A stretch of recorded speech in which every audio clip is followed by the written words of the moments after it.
In this video, I'm going to show you how to properly wash the Musicozy Bluetooth headband. If you find this video helpful, please consider to like this video and subscribe to my channel. In saying that, let's just jump straight into the video.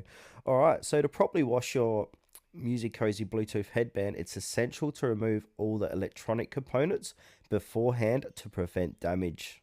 Alright, so to do this, remove the Bluetooth module and speakers inside. So locate the cutout on the side of the headband.